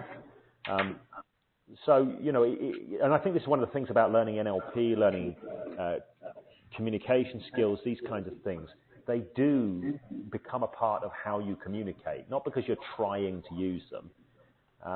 You know, I have a friend of mine occasionally I have coffee with, and sometimes you have a problem, and he'll say to me, "Did you hypnotize me?" And, well, no, or yes, or maybe, I don't know. I tried to help you, you know.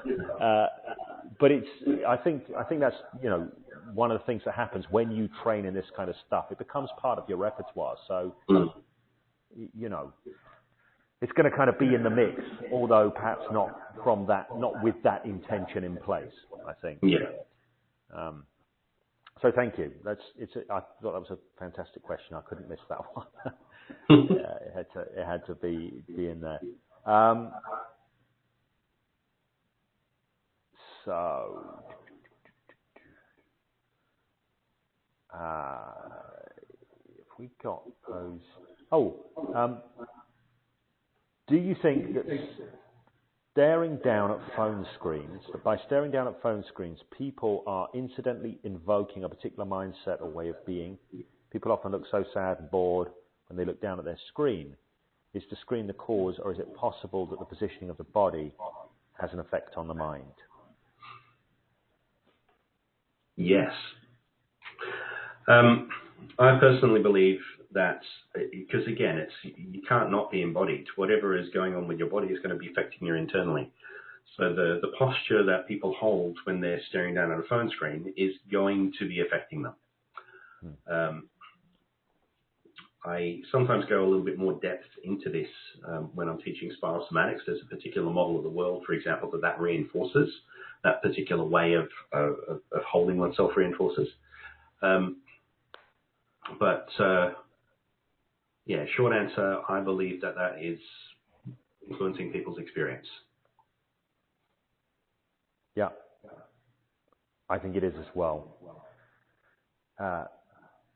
Personal story of mine, back in the 80s, before people picked up their dog shit regularly, I tried to dog shit when I was a kid, and I was so mortified by it. I spent the next 20 years walking around staring at the ground. And I genuinely believed that affected my internal processing, my way of doing life. And when I sort of learned what I was doing, and I got some awareness for it, and I actually changed, you know, my physiology, changed where I was paying attention to. It was, you know, there was a huge shift in the quality of my personal experience. So it's a similar kind of thing as staring down at the phone the whole time. I think it makes a difference for sure. Look at that. My life could have been different if I hadn't trodden in that crap. Yeah. You wouldn't be the man you are today. Exactly. But there's another thing inside this, by the way, because there's any number of different embodied practices that are also going to affect the way that you experience the world. So if someone does martial arts for 20 years or does yoga for 20 years or something like that, any kind of embodied practice that involves you using your body in a particular way, if you've been doing that, if your body's in the habit of doing that, that's going to affect your psyche. You know, in certain predictable ways. Yeah. So those things can be quite profoundly beneficial for the purposes of change. Which is something worth being aware of if you are a talking therapy kind of a person, because there are whole avenues that can be explored. And it's one of the things I think that is really inherent within John Grinder's take on NLP, the new code stuff. It's not just collapsing, because there's a lot of stuff looking into the physiological side a lot more, which is very powerful. Yeah. I think we've got time for this question here. This question is, how about at a more fine-grained level? Similar in sense to the personas/mannerisms actors can adopt, but obviously it wouldn't be a role you're playing or simply acting. Can you drop down to a level of subtlety of expression that's almost artistic whilst maintaining the freedom of embodiment? Yes. And, one of the things that's quite valuable in terms of spiral somatics, anyone there are a couple of different professions where you can develop quite a lot of artistry in terms of how you can convey things from learning some of these patterns. So acting is one of those professions, and animating is another one. If you're doing animations, character animations and stuff like that. By paying a lot of attention to these subtleties in terms of physiology, you can develop a lot of artistry in terms of the way that you can convey things as an actor, as an animator. And that's one of those things that emerges once we go into some more kind of advanced stuff. So, when I teach spiral somatics, I start with really basic, like really fundamental kinds of things, and then we go into finer and finer and finer details. And when you get into these finer distinctions, it allows for a lot of, and this is actually part of what allows for the richness as we get into combinations and things like this. I know James earlier, it's very weird saying the name James about someone else. It's like I'm talking about myself in the third person. But something James said earlier was about these 6 different clusters of things. And I don't actually think that way, because when I'm teaching spiral somatics, that's kind of the starting positions. Those are the basic building blocks that we use in order to then explore quite a lot of richness and quite a lot of variety in terms of human experience. And when you're really kind of diving into that richness and that variety and that complexity of human experience, the more you dive into that stuff, the more subtle things become, and the more you get these little fine distinctions in terms of physiology, in terms of musculature, in terms of that kind of stuff. And learning those things is quite valuable in terms of, generally in terms of spiral somatics. But if you're someone who is, for example, an actor or an animator, learning those fine things is quite valuable in terms of that degree of artistry with which you can convey things quite subtly. So, James, we have 2 minutes left on the call, and I think it would be foolish to attempt another question in those 2 minutes. So, for those who are, let me go back to the Who's Here page. So, for those of you who are still here, there's a fair number of you still here. I'm glad you've hung in with us, and I assume you're getting value from it, and hence you're still here. If you would like to join us in Edinburgh for Spiral Somatics, there's a link near here. You can click through. We've got the discount still running, which technically is running till Saturday. I might extend it one more day. I don't know, because we ended up on the back foot this week, and I didn't get as much stuff out as I wanted and all of that kind of thing. But if you want to book on. Come and do this. Edinburgh is a fantastic city. You are going to go through a transformational experience in and of yourself. You will see the world differently. You will have a whole host of new options with regard to your repertoire of being, choices, and influencing. It's a fantastic immersive training. There's a reason James is back doing it again this year. It was fantastic last year. I love doing it. Every time I get exposed to Spiral, I get a new level of richness from it. So, I do it for selfish reasons, have James come over. Okay, so this is James Tripp. That was me in conversation with James Tsakalos. It cuts there because the live webinar recording ran out. However, if you listen to this all the way through, if you got value from this, make sure you subscribe to the channel. If you have any questions, please do make use of the comment section below. As I say, subscribe and hit the bell so you get notifications on future video, future content. I will also say, if you want to join us for the Spiral Somatics training, click the link that will be below the video in the About section, or there'll be one in the video as well. And you can jump through, you can find out what's going on there. We'd love to have you with us. It's going to be a fantastic training. Okay, thanks very much for being with us on this webinar replay. Take very good care of yourself.